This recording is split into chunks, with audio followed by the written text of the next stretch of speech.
যুক্তরাষ্ট্র নতুন করে হামলা চালালে দীর্ঘ ও পাল্টা আঘাত হানার হুমকি দিয়েছে ইরান। একই সঙ্গে তারা হরমুজ প্রণালীর উপর নিজেদের নিয়ন্ত্রণ বজায় রাখার ঘোষণা পুনর্ব্যক্ত করেছে।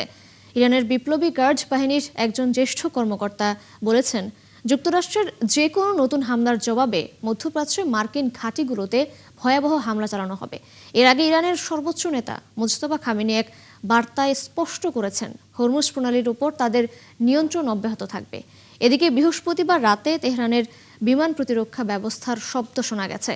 ইরানের আধা সরকারি বার্তা সংস্থা মেহের জানিয়েছে, ড্রোন ও নজরদারি বিমান ঠেকাতে প্রতিরক্ষা ব্যবস্থা কাজ করছে।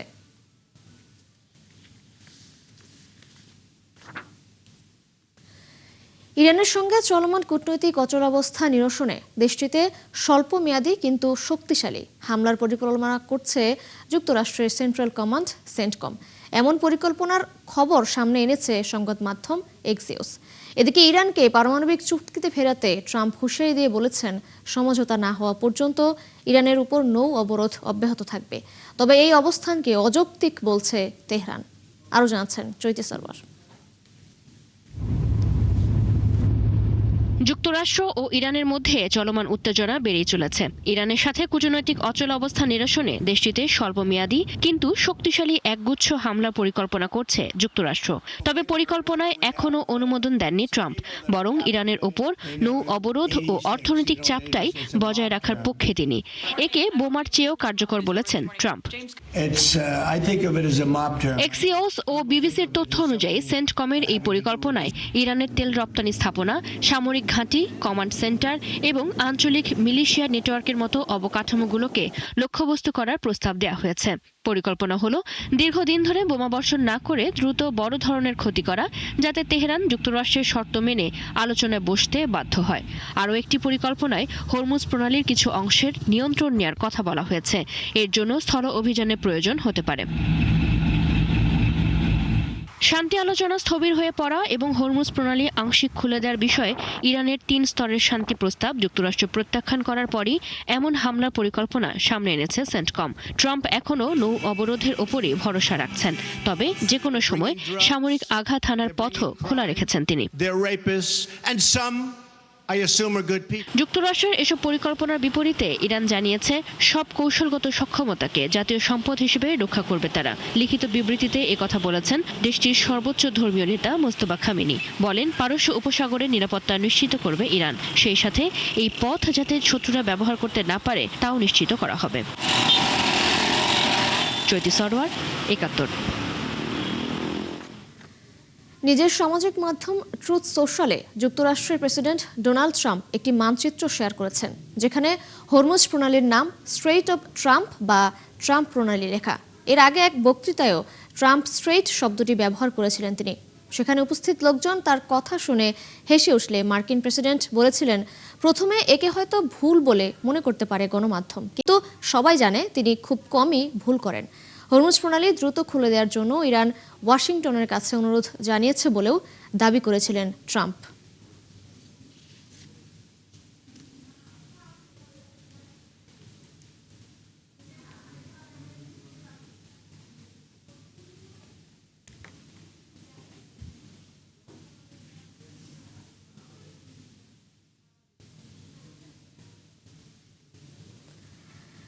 আজ শেষ হচ্ছে মার্কিন প্রেসিডেন্ট ডোনাল্ড ট্রাম্পের যুদ্ধ ক্ষমতার মেয়াদ। যুক্তরাষ্ট্রের আইন অনুযায়ী কংগ্রেসের অনুমোদন ছাড়া প্রেসিডেন্টের একক ক্ষমতায় 60 দিনের বেশি যুদ্ধ করা যাবে না। সেই হিসেবে যুদ্ধ চালিয়ে নিতে নতুন করে অনুমতি দিতে হবে দেশটির পার্লামেন্টের।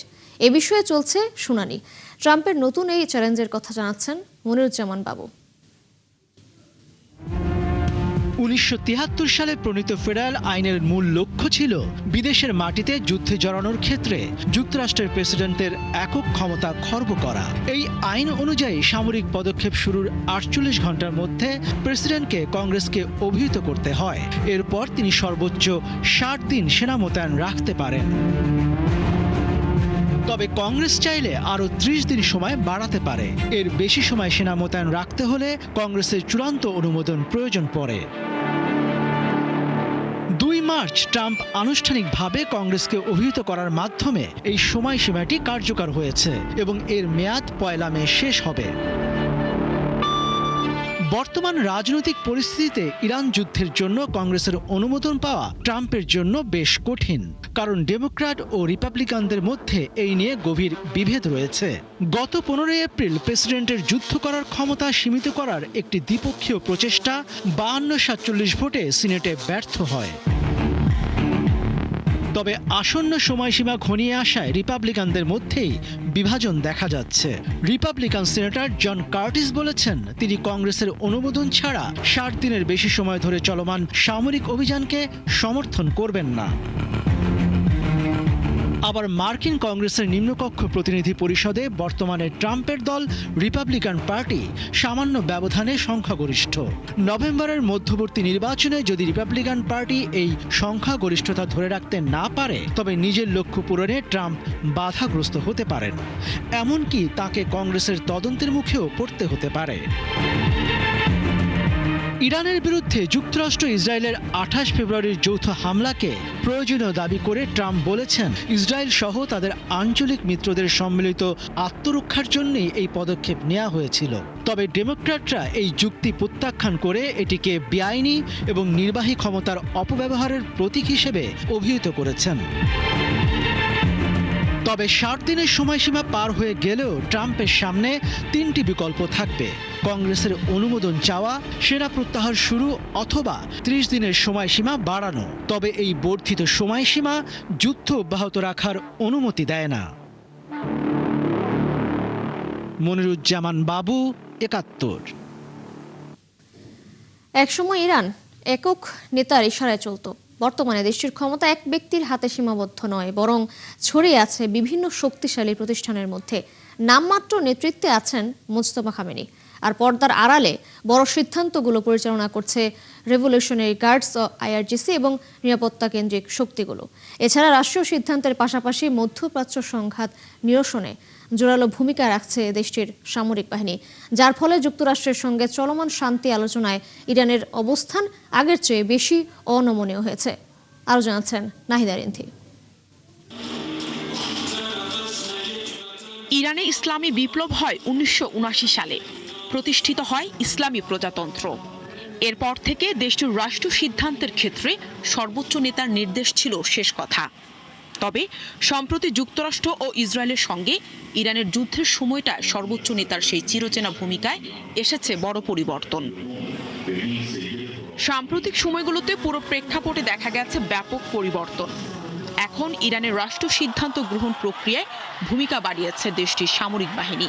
অনেক ক্ষেত্রেই সামরিক আর নিরাপত্তা কর্মকর্তাদের মতামত গুরুত্ব পাচ্ছে, বিশেষ করে মধ্যপ্রাচ্য সংঘাতে, যার ফলে যুক্তরাষ্ট্রের সঙ্গে চলমান শান্তি আলোচনায় ইরানের অবস্থান আগের চেয়েও বেশি অনমনীয় হয়েছে।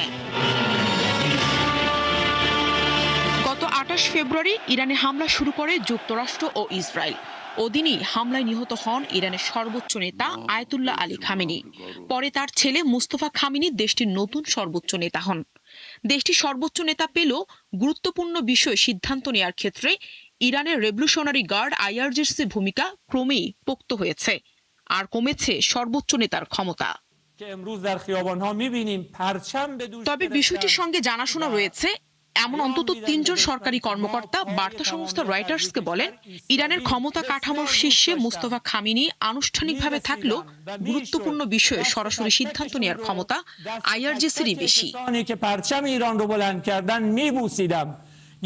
এছাড়া ইরানের কয়েকজন সরকারি কর্মকর্তা ও বিশ্লেষকদের মতে যুদ্ধের কারণে রাষ্ট্রীয় গুরুত্বপূর্ণ বিষয়ে সিদ্ধান্ত নেওয়ার ক্ষমতা এখন সর্বোচ্চ জাতীয় নিরাপত্তা কাউন্সিল, সর্বোচ্চ নেতার দপ্তর এবং আইআরজিসির একটি ছোট কট্টরপন্থী বলয়ের হাতে পুঞ্জীভূত হয়েছে।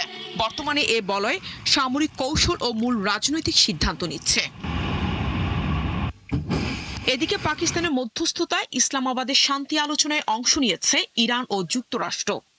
এই আলোচনায় সম্পৃক্ত একজন উচ্চপদস্থ পাকিস্তানি কর্মকর্তার নাম প্রকাশ না করে বলেন, ইরানিদের মতামত জানানোর গতি বেশ ধীর স্থির। সিদ্ধান্ত নেওয়ার মতো একক কাঠামো দেশটির নেই বলেও মনে করছে পাকিস্তানি সরকারি কর্মকর্তারা। মাঝে মধ্যে কোনো বিষয়ে তাদের মতামত জানাতে 2 থেকে 3 দিন সময় লেগে যায়। এছাড়া ওয়াশিংটনের দাবিগুলো মানতে নারাজ তেহরানের জেনারেলরা, আর এটাই সমাধানের বড় বাধা। নাহিদা রিন্থি, ৭১। বিশ্বের বৃহত্তম বিমানবাহিনী রণতরী ইউএসএস জেরাল্ড আর ফোর্ড টানা ৩০০ দিনেরও বেশি সময়ের রেকর্ড মিশন শেষে যুক্তরাষ্ট্র ফিরছে। 2 মার্কিন কর্মকর্তা জানিয়েছেন, এই রেকর্ড সৃষ্টিকারী অভিযানে জাহাজটি ইরানের বিরুদ্ধে যুদ্ধে অংশগ্রহণ এবং ভেনেজুয়েলার নেতা নিকোলাস মাদুরোকে বন্দী করার মিশনে যুক্ত ছিল। মার্কিন কর্মকর্তারা জানিয়েছেন, আগামী কয়েকদিনের মধ্যে জেরাল্ড আর ফোর্ড মধ্যপ্রাচ্য ত্যাগ করবে এবং মে মাসের মাঝামাঝি সময়ে ভার্জিনিয়ায় নিজস্ব বন্দরে পৌঁছাবে। আরও জানাচ্ছেন মনিরুজ্জামান বাবু। গত জুনে নেভাল স্টেশন নরফোক ছাড়ে বিশ্বের বৃহত্তম বিমানবাহী রণতরী ইউএসএস জেরাল্ড আর ফোর্ড। এরপর প্রায় 10 মাসের সামরিক মিশনে থাকা এই বিমানবাহী রণতরী যুক্তরাষ্ট্রের ভিয়েতনাম যুদ্ধ পরবর্তী দীর্ঘতম রণতরী মিশনের রেকর্ড গড়েছে। জাহাজটির 295 দিন সমুদ্রে অবস্থান গত 50 বছরের মধ্যে আগের রেকর্ডকে ছাড়িয়ে যায়। এর আগে 2020 সালে করোনা মহামারীর সময় আব্রাহাম লিঙ্কন 294 দিন সমুদ্রে অবস্থান করে এই রেকর্ডের অধিকারী ছিল। দীর্ঘ এই মোতায়েন নিয়ে নৌ সদস্যদের উপর প্রভাব এবং জাহাজের সক্ষমতা নিয়ে প্রশ্ন উঠেছে। ইতিমধ্যে জাহাজটিতে অগ্নিকাণ্ডের ঘটনা ঘটে, যার ফলে দীর্ঘ সময় মেরামতের প্রয়োজন হয় এবং অনেক নাবিকের থাকার ব্যবস্থা ব্যাহত হয়। মার্কিন প্রতিরক্ষামন্ত্রী পিট হেগসেথ বলেন, বিভিন্ন সময়ে চাহিদা অনুযায়ী অতিরিক্ত সামরিক সম্পদ সরবরাহের প্রয়োজন হওয়ায় কঠিন সিদ্ধান্ত নিয়ে মোতায়েনের সময় বাড়ানো হয়।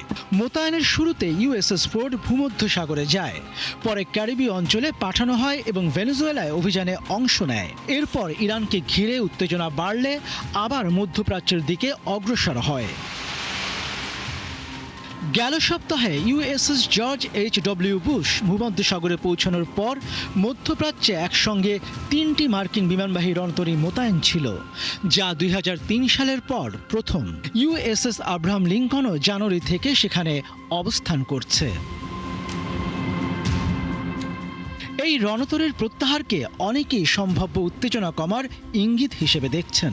যদিও আনুষ্ঠানিকভাবে যুদ্ধ শেষ বা স্থায়ী যুদ্ধবিরতির ঘোষণা এখনও আসেনি, তবু বড় সামরিক সম্পদ সরিয়ে নেওয়া পরিস্থিতির পরিবর্তনের ইঙ্গিত দেয় বলে মনে করছেন বিশ্লেষকরা।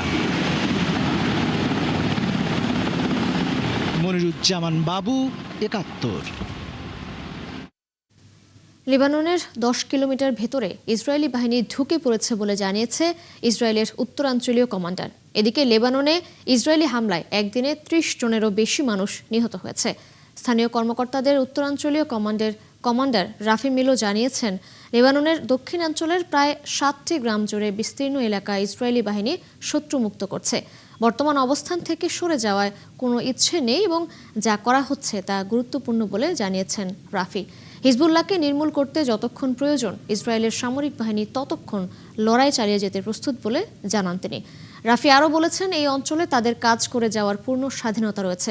এদিকে লেবাননের ন্যাশনাল নিউজ এজেন্সি জানিয়েছে, ইসরায়েলি গত 24 ঘন্টায় 30 জনেরও বেশি মানুষ নিহত হয়েছে।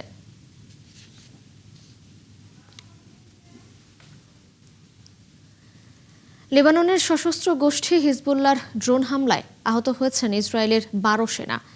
বৃহস্পতিবার সকালে সীমান্তবর্তী সোমেরাত এলাকায় ইসরায়েলি সেনাদের একটি আর্টিলারি অবস্থান লক্ষ্য করে হামলাটি চালানো হয়। ইসরায়েলি প্রতিরক্ষা বাহিনীর তথ্য অনুযায়ী একটি ড্রোন এসে আঘাত হানে M548 আলফা কার্গো ক্যারিয়ারে। এতে আগুন ধরে যায়। এদিকে হামলায় ব্যবহৃত ড্রোনে ফাইবার অপটিক প্রযুক্তি ব্যবহার করা হয়েছে কিনা তা খতিয়ে দিয়ে দেখছে ইসরায়েল।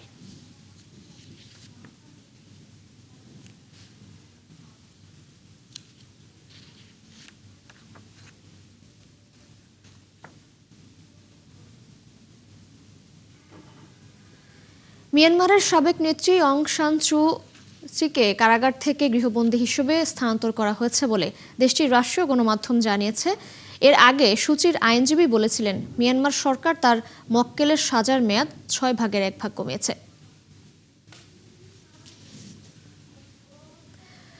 2 সপ্তাহের দীর্ঘ অপেক্ষার পর অবশেষে বিশ্বের সর্বোচ্চ শৃঙ্গ মাউন্ট এভারেস্টে আবারও শুরু হচ্ছে আরোহণের প্রস্তুতি। দর্শক, এই বিষয়ে আরও জানাচ্ছেন সহকর্মী দেওয়ান মুবাশিরা হোসেন।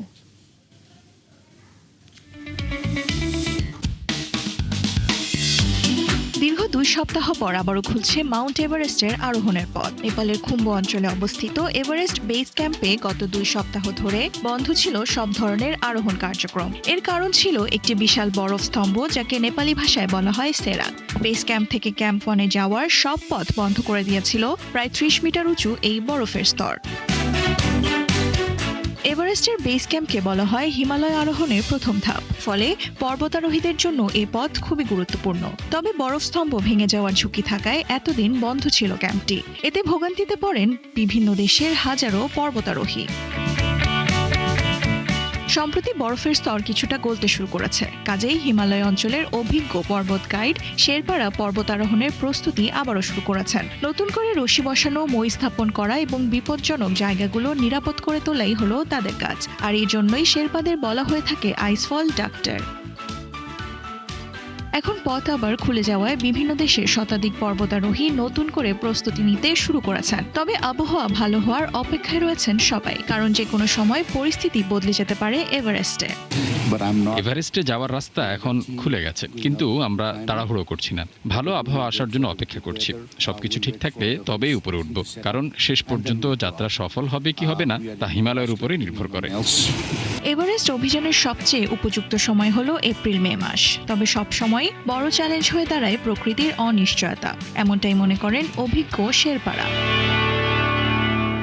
দেওয়ান মুবাশিরা হোসেন, ৭১। দর্শক, এই ছিল এখনকার আয়োজনে। বিশ্বের আরও নতুন কিছু খবর ও বিশ্লেষণ নিয়ে দুপুর 1:30টায় আবারও হাজির হবে বিশ্বযোগ। সরাসরি সংবাদ অনুষ্ঠান দেখতে চোখ রাখুন ৭১-এর ফেসবুক পেজে এবং সাবস্ক্রাইব করুন ৭১-এর ইউটিউব চ্যানেল। থাকুন ৭১-এর সাথেই।